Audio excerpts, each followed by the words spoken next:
sourced from Oy Makif.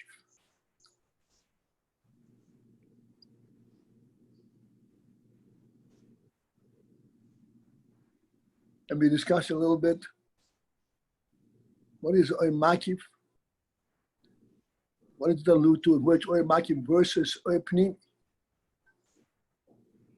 Makif means surrounding, Pnimi means internalized.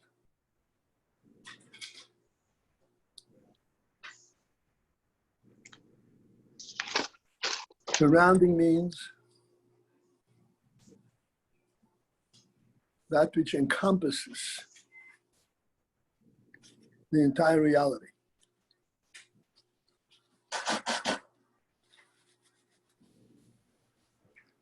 Pnimi means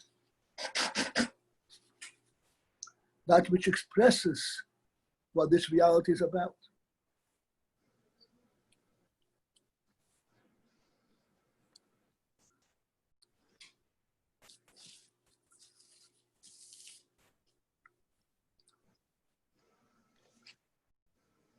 Like when we sit down to learn, we sit down and we correlate to one another. This is a makif aspect of our relationship. We are all focused on one center, into one area that you want to do. This is like a surrounding aspect. The surrounding aspect is that there is no other distraction, no other interest. You're surrounding a certain point and you're focused on the point.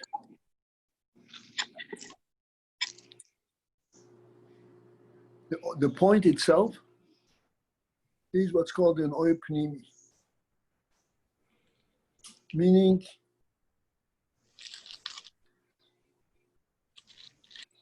it's also an oyer. It's also a concept. But it's a concept that deals with factual principles.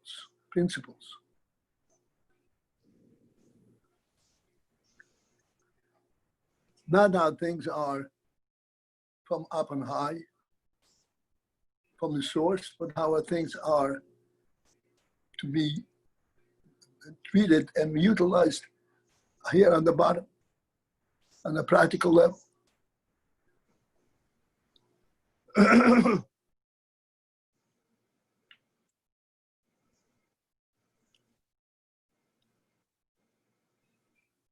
And what we said, that kelim, I'll come back to translate this word again, kelim are rooted in the upper level, in the surrounding level, in the makif.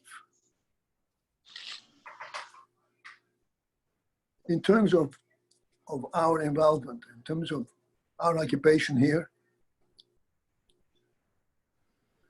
the kelim are the words and the statements and the phrases and all that goes into that category. That's a kelim. That's the means by which we're communicating. At least we can identify what we are talking about. The oir is that which encompasses us. The oir is that which inspires us to be involved in this.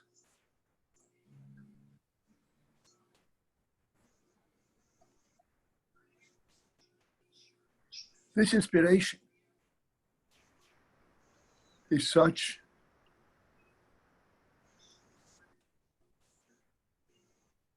that it, excuse me, clean up some. This inspiration is such that in effect demands full cognizance. It cannot be combined with anything else. This is the reality in which you are functioning, nothing else. Any distraction interferes with it.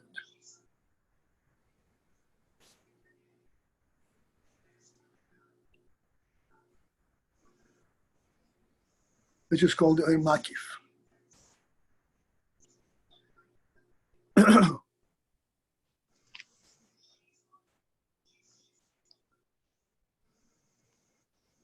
The makif requires, as we just finished saying,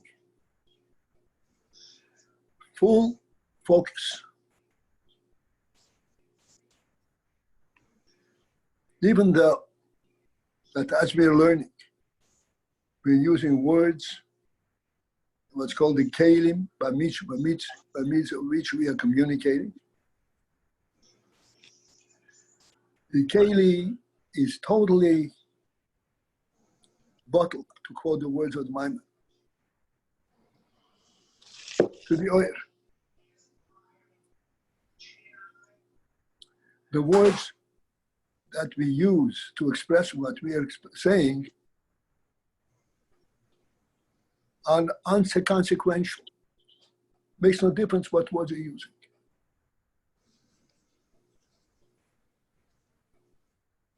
It is the thought and the spirit behind these words that is significant here. The kelim by means of which we identify them are called totally insignificant.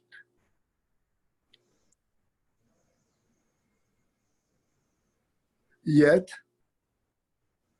and here is the big principle, even though the kelim per se are insignificant, yet they are the means by which the oil is presented.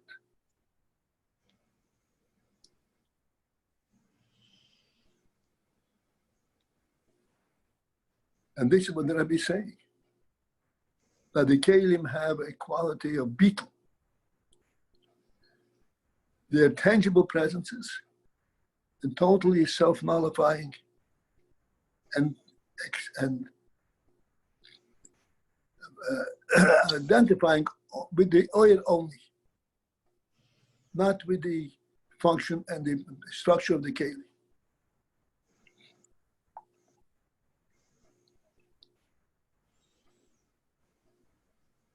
This ability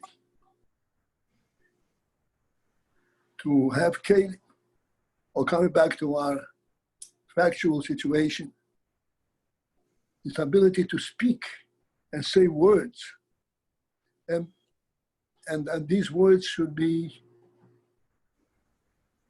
not have any kind of a presence of their own.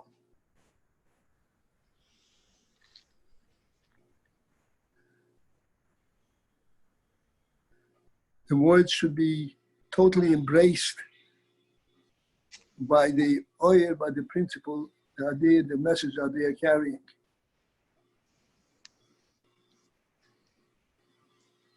Which is called the beetle of the keli.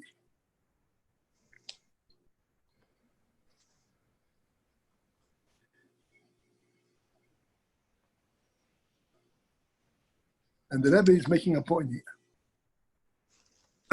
This beetle of the keli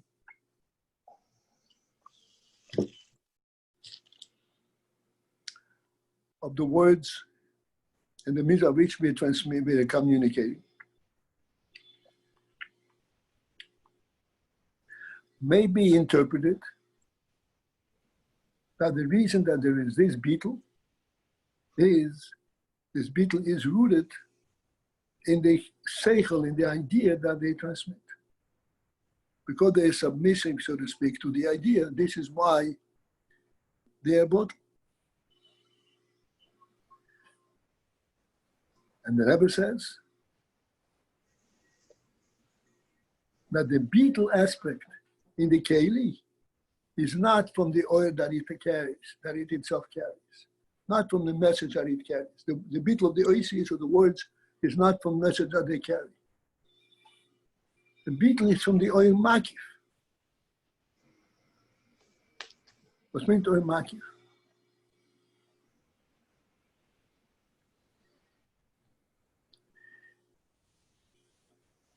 in terms of the motion of the idea that we are discussing, the Oir Makif is the very phenomenon that we are getting together to learn from a Sefer. This thing that we're getting together and learn from a Sefer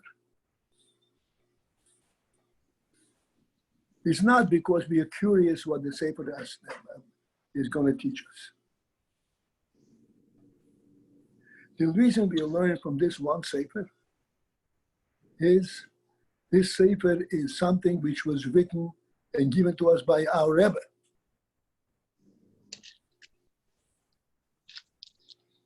And we are focused to learn from our Rebbe. The Sefer is the means that we are connecting to the source of the Sefer, to the Rebbe. The reason that all the words and the oases and so forth are, so to speak, are bottled to the union is because they're submissive to the teacher, to the Rebbe. These are words that the Rebbe wants us to learn, and that's where we learn these words.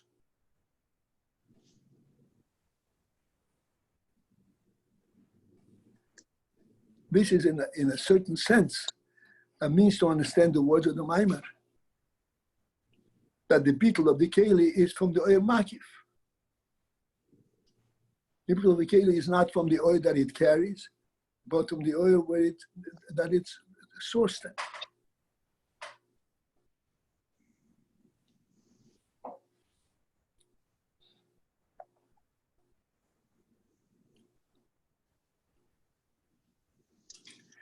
In our case, we have a very clear demonstration of this principle. I mentioned many, many times, we learn a hemshech called Hemshech Ayin Beis, which is a very deep and far-flung hemshech. Not the common hemshech that speaks about practical things.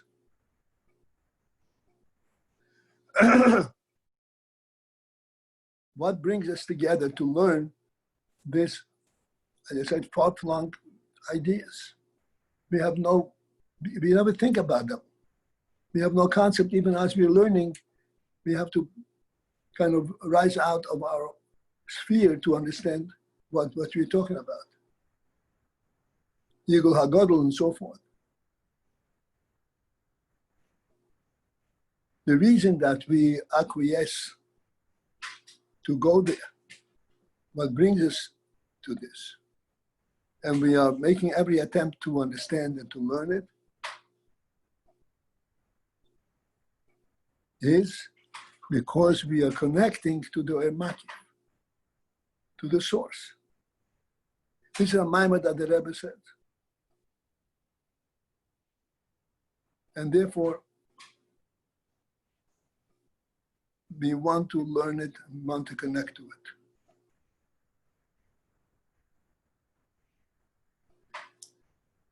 This is the meaning, the general meaning of what we are saying here. That the beetle of the Kelim is from the Oir Makif. It's from a higher source than what the Kelim are actually expressing.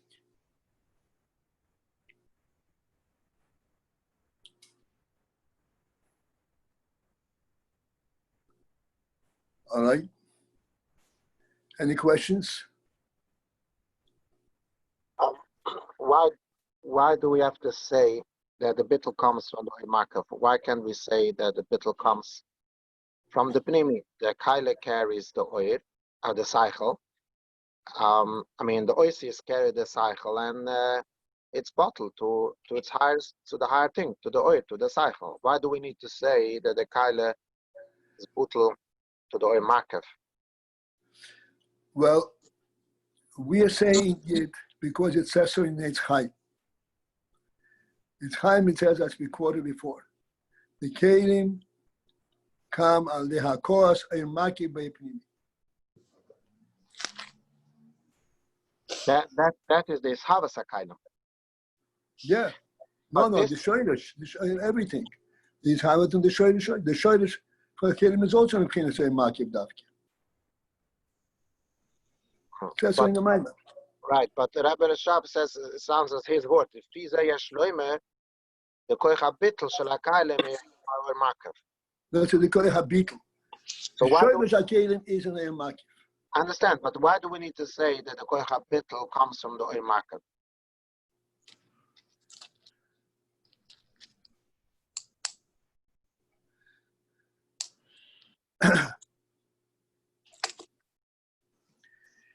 We will see more about this later, but the Rebbe says, Lepizeh yesh leimer. Lepizeh, according to this,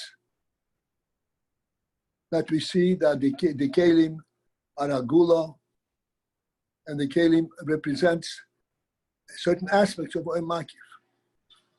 And therefore, we go a step further and say the Keich HaBitl Shakeli is also Meir Makif. And then the Rebbe explains what he means by the Koich HaBitl in the Kelim. This we haven't gotten yet. We talked about it a little bit, but we haven't really gone into this explanation in the Maimer.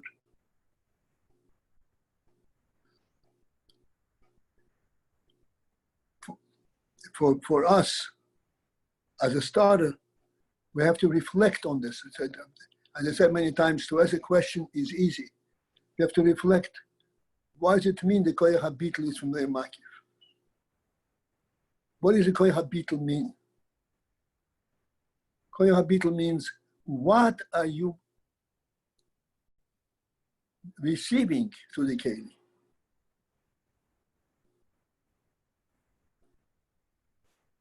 Like I mentioned before, we had this Misholim. When you are served at the feast a meal, you're not served a meal, you're served the simcha of the feast, the makif. The same thing is in the kelim oasis. What do the kelim carry? What do they represent? They represent the oil makif that is the source of them.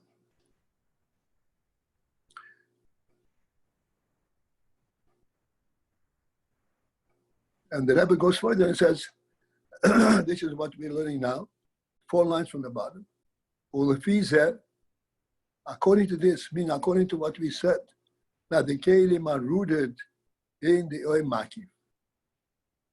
Yesh leima, it's therefore appropriate to say,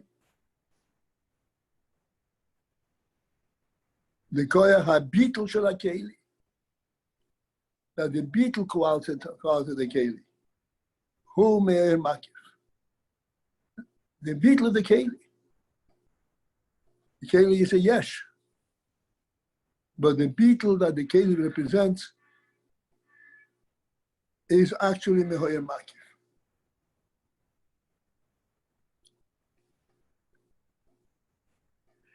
I want to, once we have been going back, so I want to point out the lotion in the Maimer is the koyach habitl shel hakeli. How would we express this? We say koyach habitl, we say the bitl of the keli is meir makif. What does the koyach habitl mean? Koyach habitl means the ability for bitl.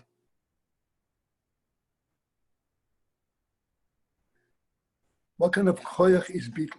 Bitl is bitl. It's not a koyach. It's just subjugation, nullification. And also a kaila, to say the kaila has a koyach.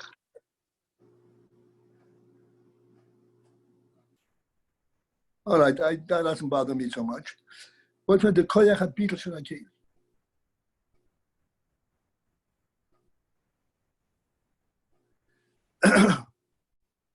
koyach habitl shel hakeli implies that the union of the beetle is not just the result of what it is. It's a koyach habitl. the keli is actually seeking to be more and more bottle. It's a koyach habitl.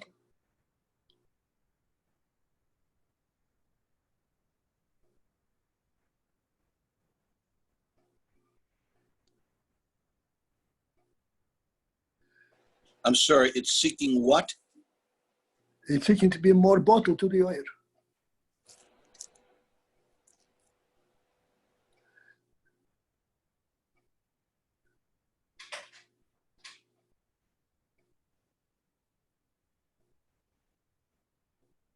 And this koyach habitl, this inclination, we might say, to beetle of the keli is actually sourced, and it's due to the source of the keli from the oil makif.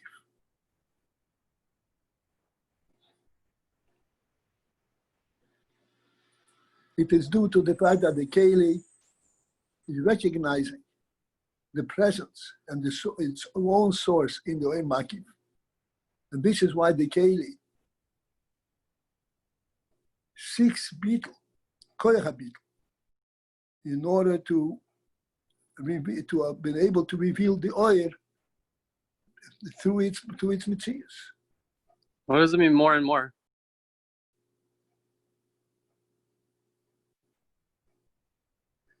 We say koyach beetle.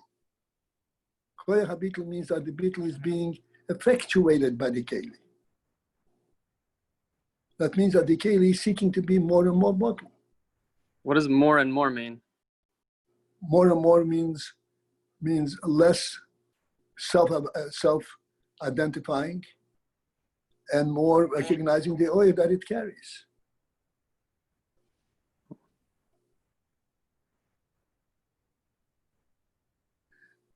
So this is One second, let me answer your question. This is an important thing that we are missing many times. We are focused on the words that we are learning. We're trying to fit every word in. It is appropriate and it has to be.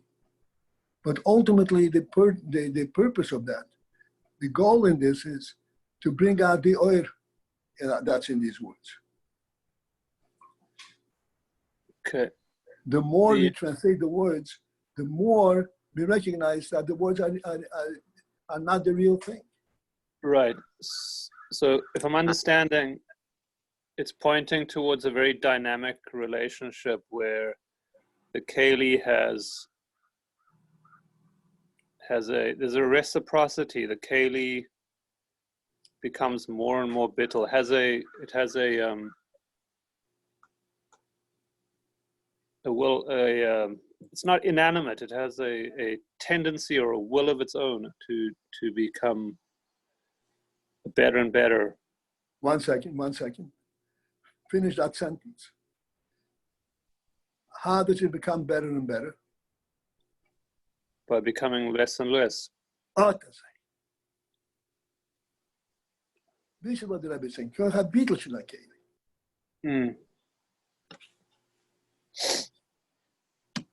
Okay.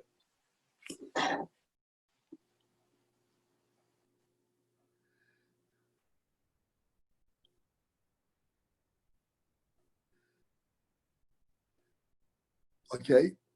Since that the keli is rooted, Shoshim Ir Makif. Therefore, the koyach habitl keli is from the oil makif. And since we're saying that this is from the oil makif is a completely different story. It's not part of the process that we are dealing with. Mebechinas hoyigol hagor. What is this all of a sudden?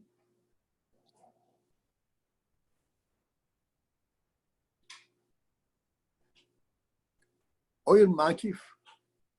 The Rebbe right away jumps up all the way up, and he says this means in bechinas ha'yigol hagor. Yigol hagodol means the great encirclement. This great encirclement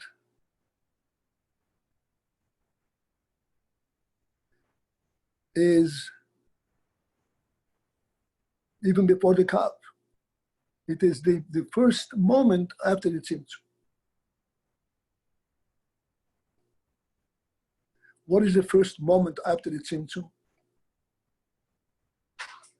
The first moment after the tzimtzum is a lakus as it allows for world.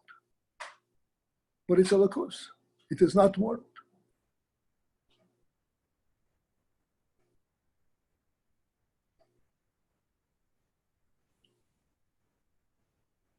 I want to give a mashal for this.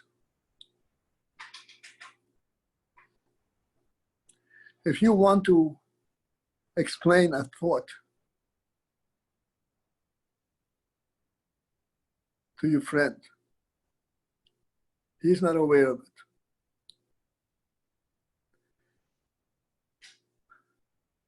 In order for you to explain this thought,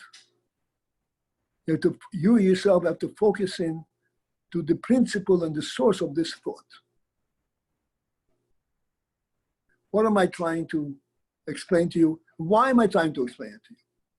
Not because it sounds good, because it's so meaningful to me. This is why I'm trying to explain it to you.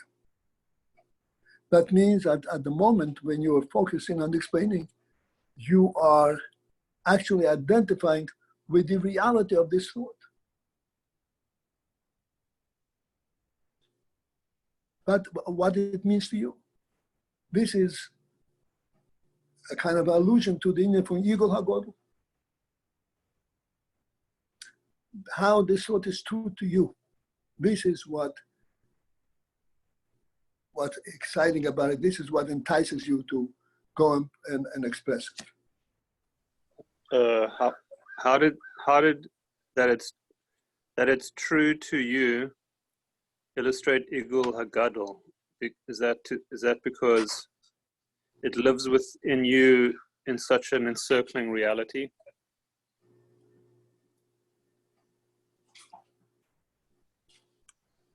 I would answer you, but I don't understand your question. we used the mashal of the thought is true to you, and that's why you describe it. To the other one, and this is to illustrate. Translate these words. Translate these words. Translate the word before we go on. What does it mean? The thought is true to you. That you live with it. You live within it. The thought is true to you means that not that you are proving it to yourself. This is your truth. Okay. And that inyan corresponds to Igul Hagadol because it represents yourself.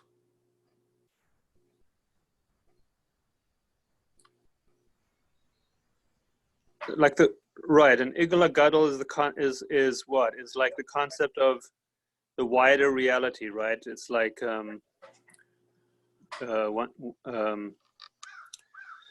I guess I'm just trying to see what. One second. You always go around, but you fail to. Igul HaGodol represents the source of the ego. Oh, really? Igul HaGadol represents the source of the ego? Right.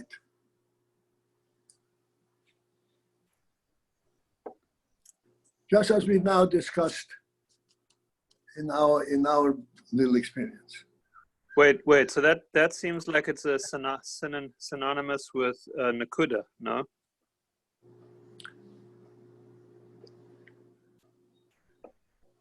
So what? Fine, I'm just checking. No, I don't know where you're going all the time to some kind of an offshoot. It makes a difference how you call it. It's an ego. Ego means it's encompassing. Right, but when you said the source of the igul, so the source of the ego is not the nakuda. The source of the ego is how it is true to you. Okay.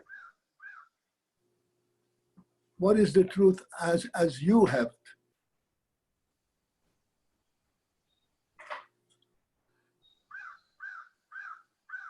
Let me explain where I think the difficulty is.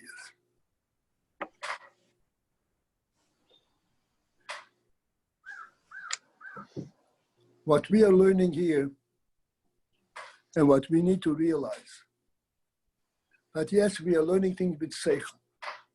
And with seichel, we try to understand what is being told to us. However, ultimately, when is it something that we can call I understand it?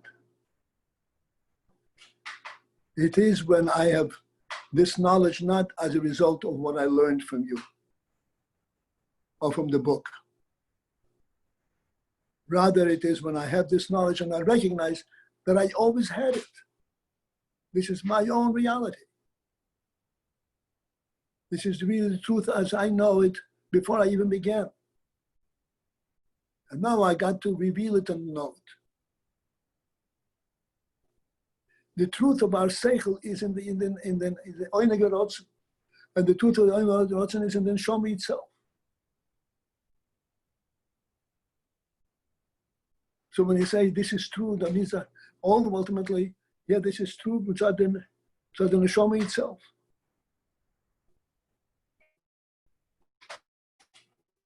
This is not a seichel verification. It's a true, real life source verification.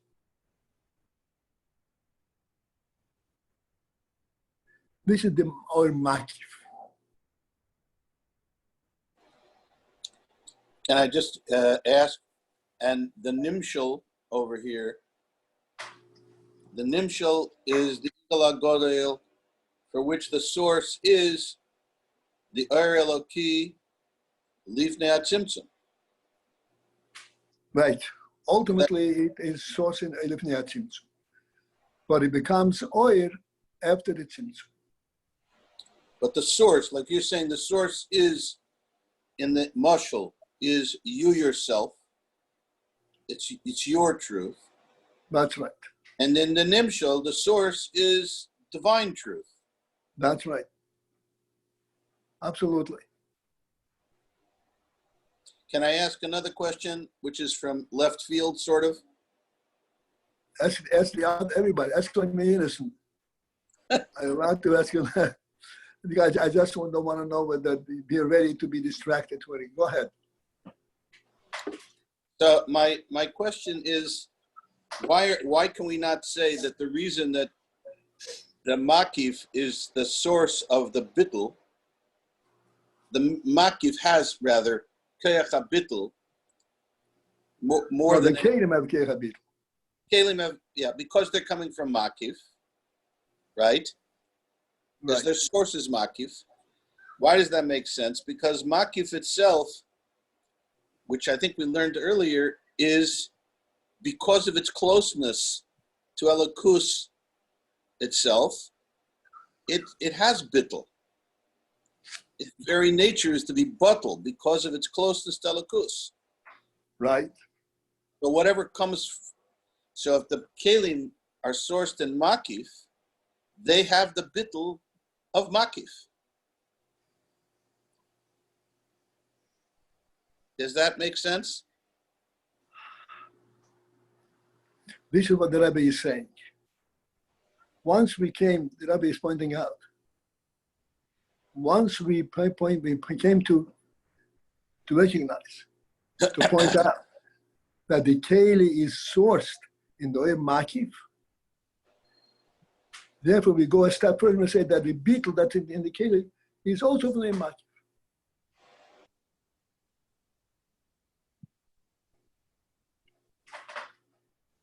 And why are we having trouble understanding that? Because it would make sense. It's natural to understand that whatever is sourced in makif has the koyach of bittul.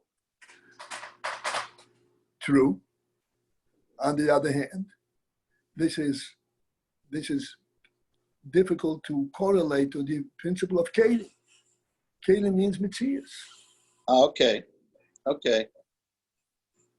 Right.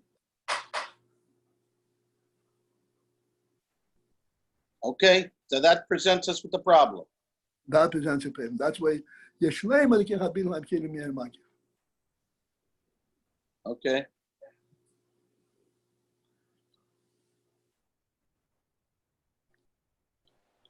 The principle that Kelim are rooted in the Oy Makif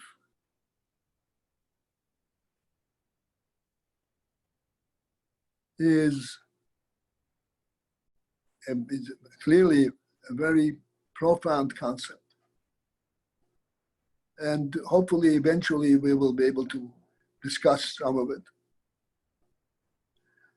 But right now, we're first being introduced to this concept.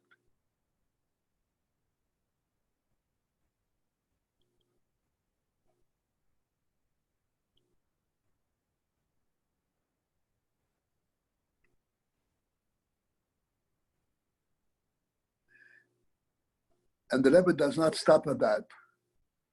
And he says, not only do we recognize that Keli is rooted in a Makif, but the beetle aspect of the Keli is also representative of the Makif.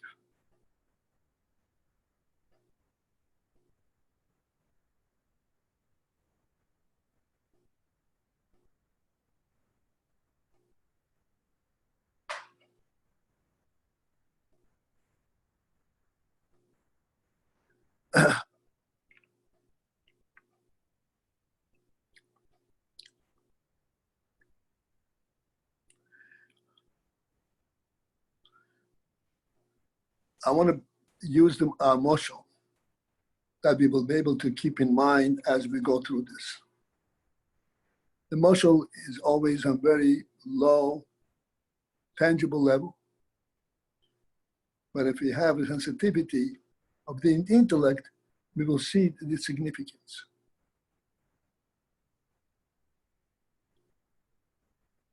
The moshel that we have been using, you're at a feast and you're being served the individual portion on your own place in your own plate.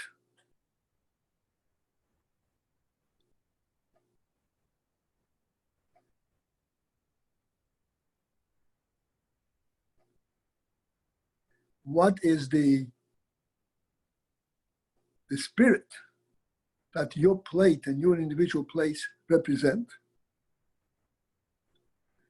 It is the overall spirit of the gathering, the feast.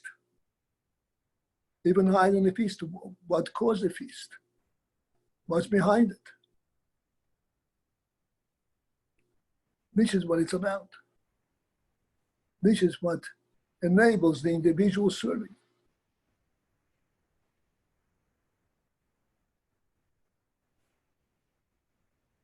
This is where the beetle, so to speak. You're sitting there and eating your own portion. You can get involved in the food that you're eating, but you don't. Because that loses its significance, its presence in light of the circumstance under which it is being served.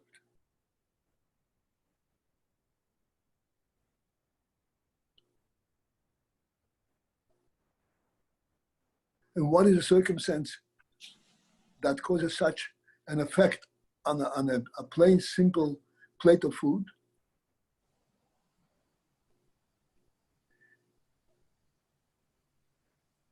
It is that the oil, the joy of this circumstance is so great and so overwhelming that everything else just loses its presence.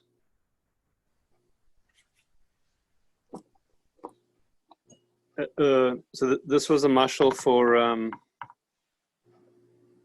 Kalim. Beetle or the Keli.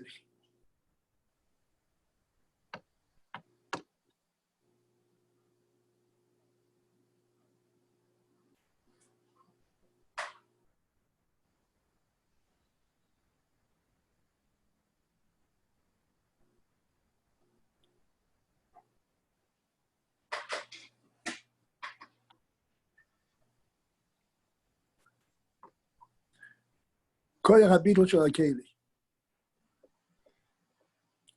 And as I pointed out before, you need to follow this. Rebbe does not say the bittul the keli, but the koyach habitul shel hakeli. What's the difference? The bittul the keli means how the keli is broken. Koyach habitul shel hakeli means the bittul that the keli effectuates. What bittul does the keli effectuate? If the keli has bittul, so it effectuates a bittul.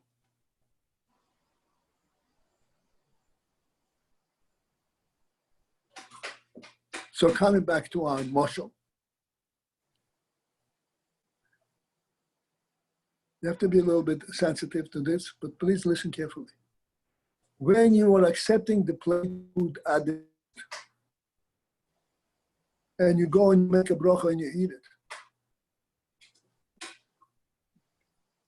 you're eating it not because you're eating the food. You're eating it because you're participating in the feast.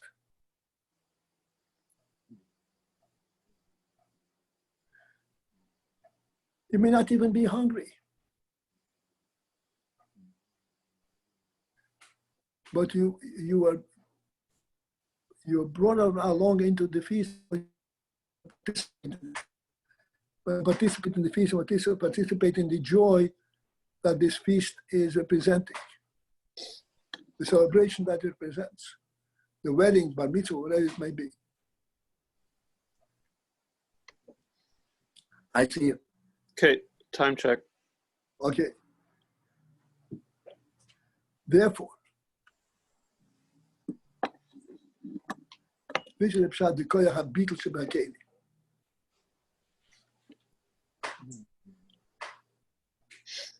But yes, indeed, there was, in our moshel, you have your own portion. But this portion itself brings you to recognize the overall significance of your presence here. It creates a bittul to the feast, to the simcha. Even though it is a gashmic experience. Yeah, I guess, if I may, getting up and dancing at the chasna would seem to indicate greater bittul, but the sitting in place with all those kalim there, it does seem to tend towards metzius, not bittul. The soup, it's hot, it's good, it's the fork, is it clean? I mean, there's like a whole lot of stuff going on there. Okay, all right. So this is exactly what we have to recognize. If in fact, as you're eating to the soup, you're aware of the taste of the soup and the cleanliness and all that, you are not relating to it the way it is meant to be related to. You're not relating to what it represents. The reason the soup is tasty is not because it's a good cook, but because it wants to represent the joy of the moment.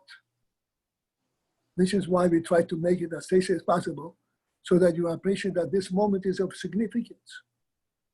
Okay, so good. So if we just picture a Shabbos table with all the settings over there, so it's not a caterer. It's more like it's in somebody's home. There it's like a little easier maybe. But whatever they serve is l'shem Shabbat, and the whole meal is sort of within the reality of Hachnas Orchim and Shabbat and Shabbos, right? Would that be fine to think into it like this? Yes. Yes.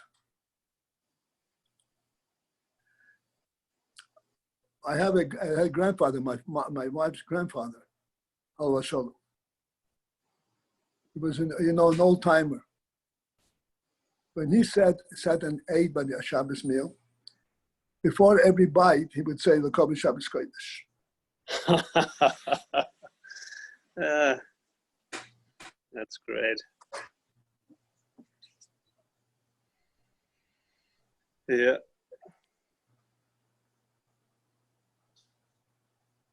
So that would be a case. So that's a case where the keli is and the eating is acknowledging is more is what's our point? It's more and more battle. It has koyach Not habitul. acknowledging, experiencing.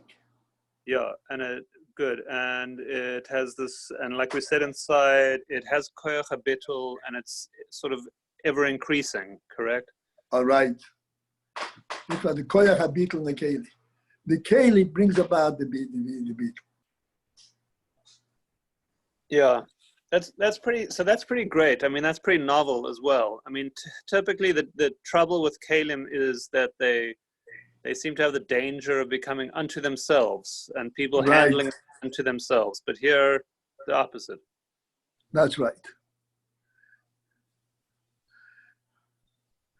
This is why this is part of a mimer.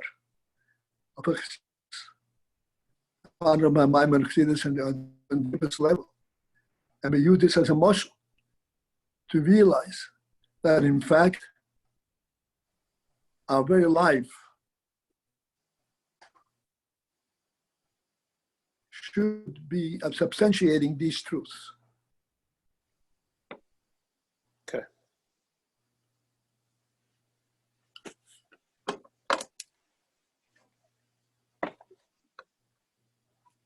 Yeah.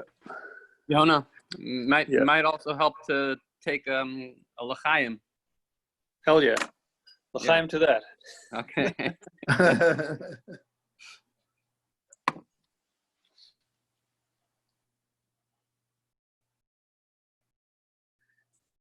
So at least we attempted to explain the meaning, the words, koyach habitul shel hakeli. Instead of saying habitul shel hakeli, say koyach habitul shel hakeli, which means the keli has its own koyach habitul. The keli has its own means by which it increases the beetle aspect.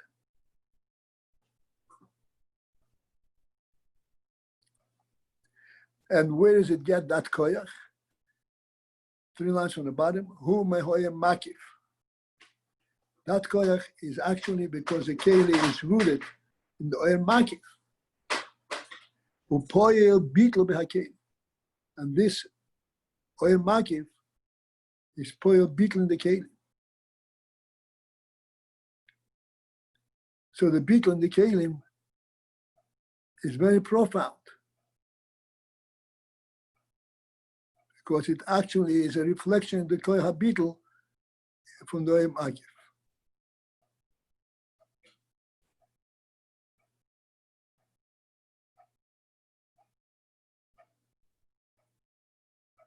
The oyer makif has an inherent aspect of beetle because it is very close to the source.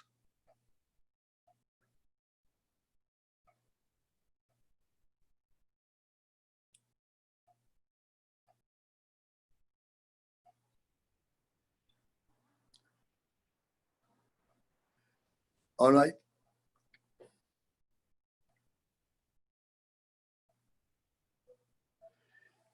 Okay, let us continue on the 3rd line from the bottom.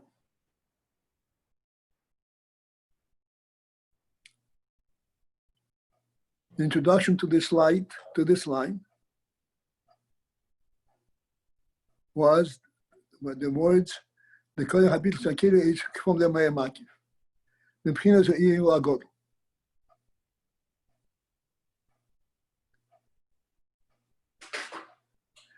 The beetle in the keli is actually from the oyer makif, not from the oyer that the keli itself carries, but from its source, oyer makif. And the Rebbe explains, Hine.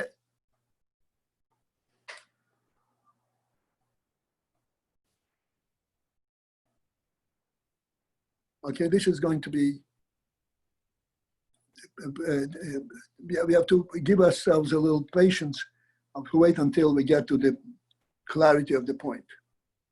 Hine behold. Hoi pnimi. The oi pnimi.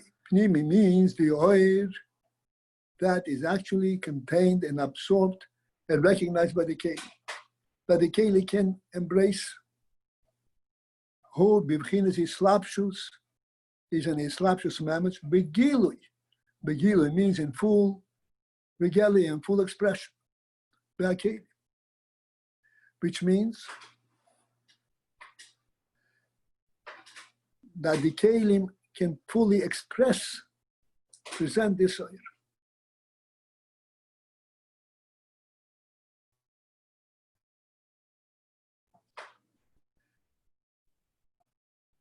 To put that in perspective,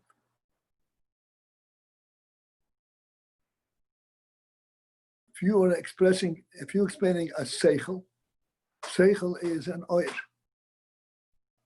But when you're expressing the seichel, bikelim with words, these words carry the seichel. Even though these are words, each word is an entity unto itself. Yet the seichel, the concept, comes through and is revealed to the kelim. You can tell in every word how this word serves to reveal the seichel. So that the oir pnimi, the oir that the kelim are carrying, is begilui in the kelim.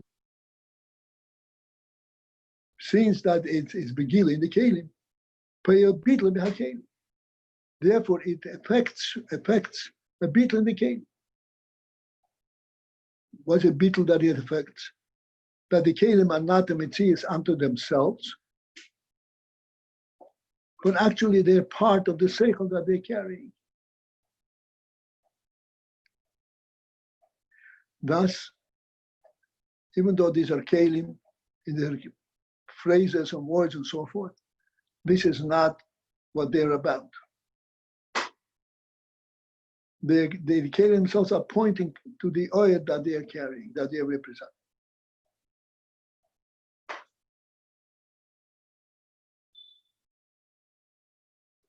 This oil, as we already pointed out, the Rebbe says, is mislabish in the kelim.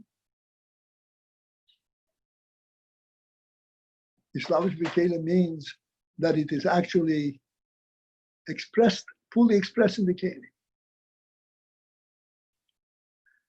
The fact that it is fully expressed in the kelim, that itself affects a beetle in the kelim. That means that the keli loses its own value for its own sake. The words and the phrases and so forth. And it is representing exclusively the oil that it carries.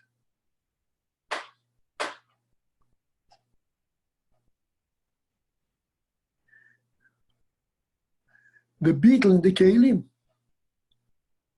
that the kelim are completely dedicated to the oil that they carry, is the effect of the oil that's in the kelim. It is not the kelim themselves. It is not due to the kelim, to the words or the phrases. It is due to the oil that they carry. She'arei ha'kelim hem b'chinas metzius. Seeing that the kelim are a metzius. The yad b'chinas metzius. That's the idea of the kelim.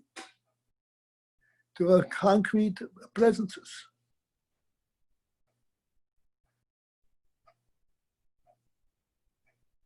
Back to our moshel of seichel, the words with which the seichel is expressed have to be clear words.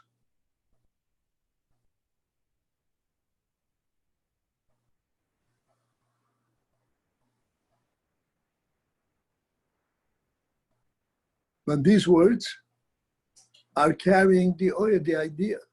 The hoy,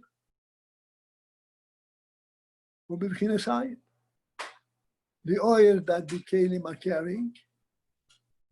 The kelim begins mitzias, but the oil is beginnas ayin. What does it mean? The oil is beginnas ayin.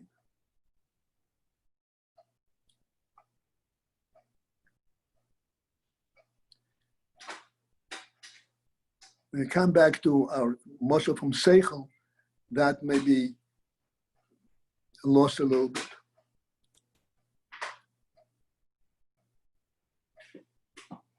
The beginner's ayin of oir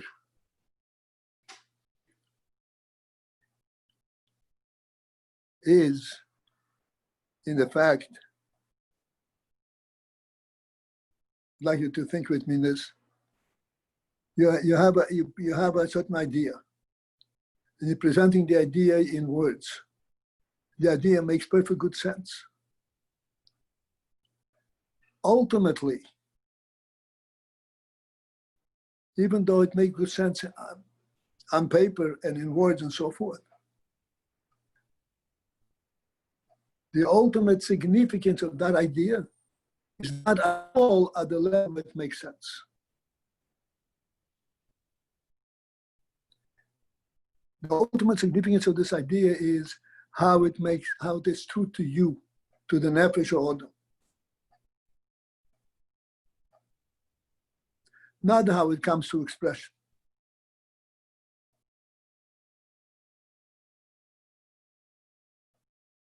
This is why, in order to teach an idea, there has to be first a human being who is a bar seichel by definition of what he is, not by training.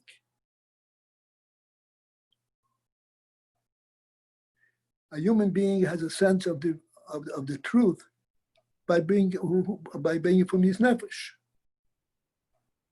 not because he has learned and he had experienced various things. This is what a human being is a human soul.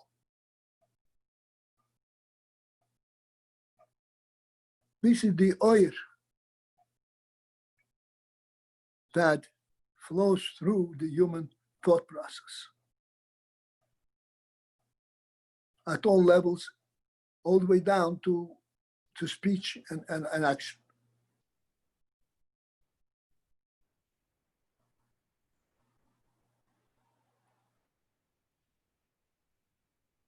And this is what the Rebbe says, the oil who's the beginner's eye. The oil is at the ayin bechina.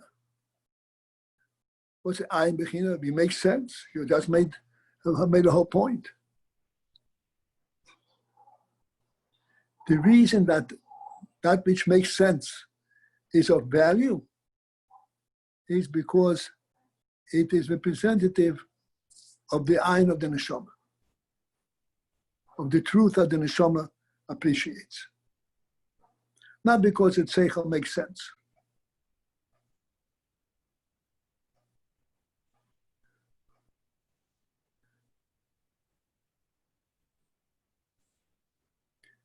This we can actually focus in and identify personally. When we learn something profound, and the Rebbe helps and we actually get to it, to its profound point, we are so deeply touched. We are going to come to life. What does coming to life mean? Because we have touched the source of the seichel in our own thought process, from our own neshama.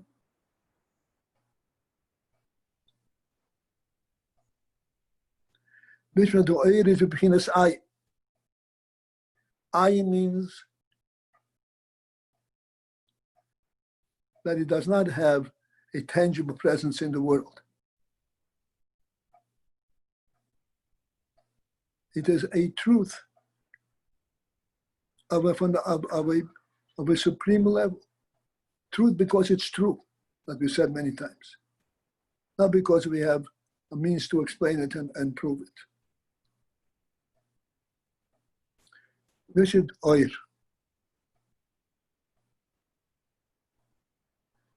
This oil, when it is mislapshus in kelim, it affects a beetle in the kelim.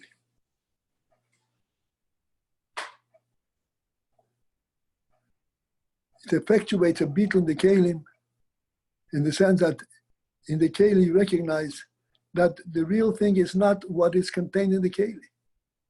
The real thing is the oil as it is ayin.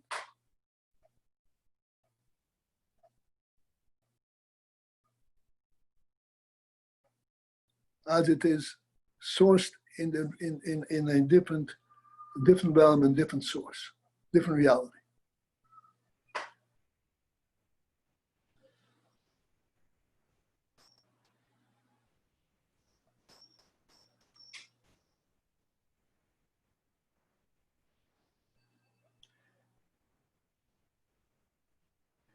So the Rebbe says, a pnimi is bislabshin keli, and therefore it affects a beetle in the keli. The kelim themselves are a mitzias, and the oil is an eye. Therefore, when you put the oil together with the oil affects a beetle in the keli.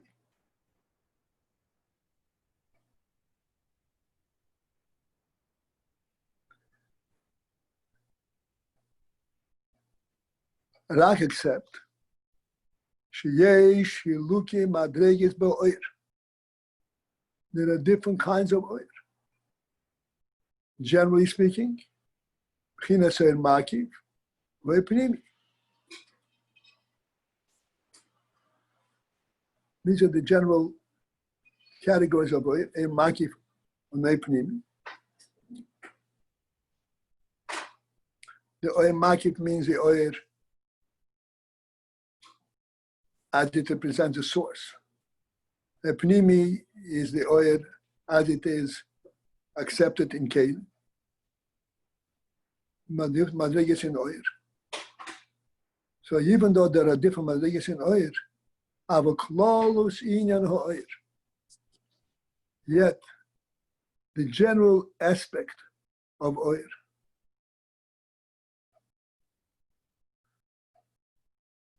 whether it is oil pnimi or makif, even if it is oil pnimi, even if it is expressed in kelim and fully and clearly identified, if it is the oil hu b'bchinas ayin, the oil always remains in the ayin realm.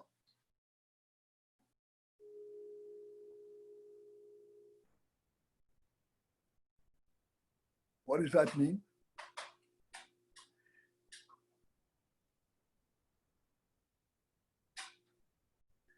We can have oil, and I can explain things in Seichel very clearly.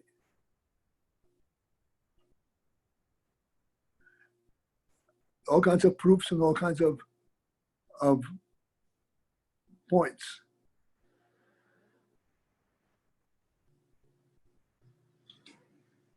All these points are only elusive to the oil. The oil itself is recognition of the true source of all these points.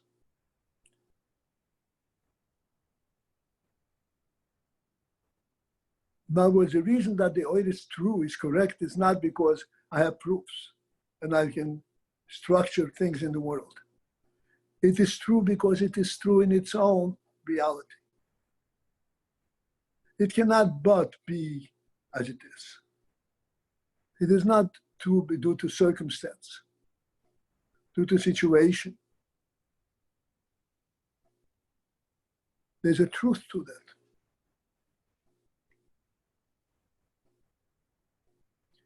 What is the truth of the oil, if not as a result of how it's structured in the world?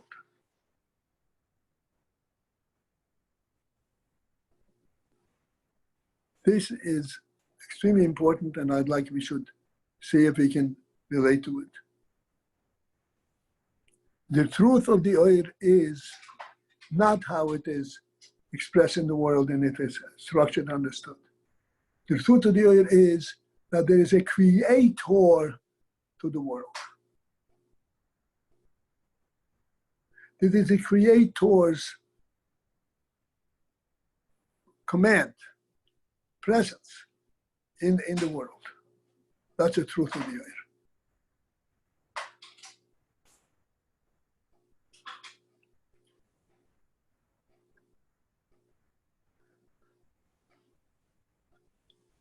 Again, to step up for a moment and express it in emotion. A human being behaves in a certain way. Says this is the right way for a human being to behave. This union that there's a right way for a human being to behave is not expressing what a human being is per se. It is expressing what a human being, what his shlichus, what his place in the world is. What does it mean he is here? This is not the way human being behave. It's not expressing the way human being is unto himself. It's expressing the truth of his presence in the world.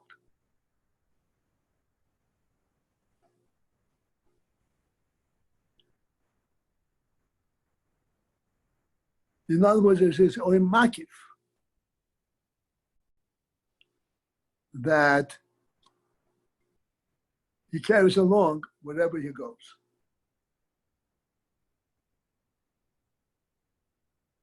This is how we always quote from the Pasuk. Pasuk says, when the Rebbe said, let me create a man, it says, let us make man in our form and our likeness. And this Adam will rule the world.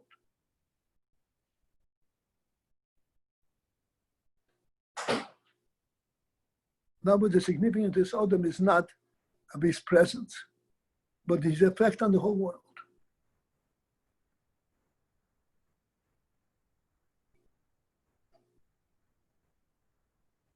This carries the human being himself with it. It carries the source of the human being, the ayin, the purpose for which it was created.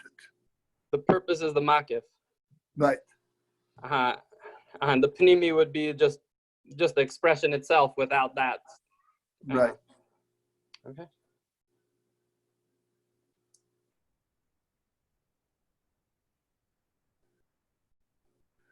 So the oil is, generally speaking, between its eye. The alkane, the on top of the line, and the top line of Kuf Nun Tes. The alkane ha'oil poil habitul be'alkane. This is why the oil effectuates a beetle in the keli, because oil is in essence a beetle, and it's mislabish in the keli.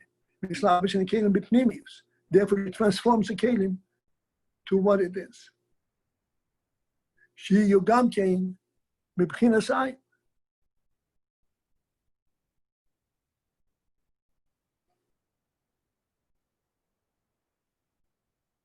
The oil is pale in the kelim, beetle in the kelim, that the kelim also should be b'chinas ayin.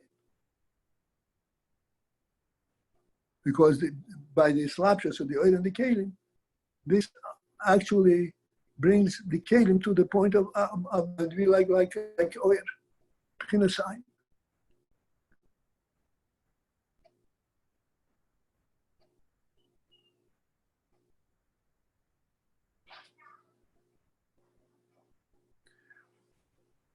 So that seems to be quite straightforward, because the oil is mislabish in the kelim. Therefore, the kelim have the beetle like the oil is. But that is not really that follows so simply.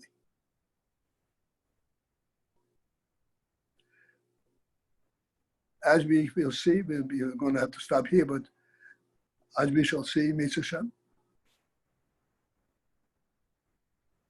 that if the kelim do not in themselves possess the ability of beetle, the fact that the oil is mislabish in them would not affect the beetle in the kelim. Moreover, the oil can hardly be mislabish in the kelim if the kelim are lack beetle. This is something which we'll have to leave for next time.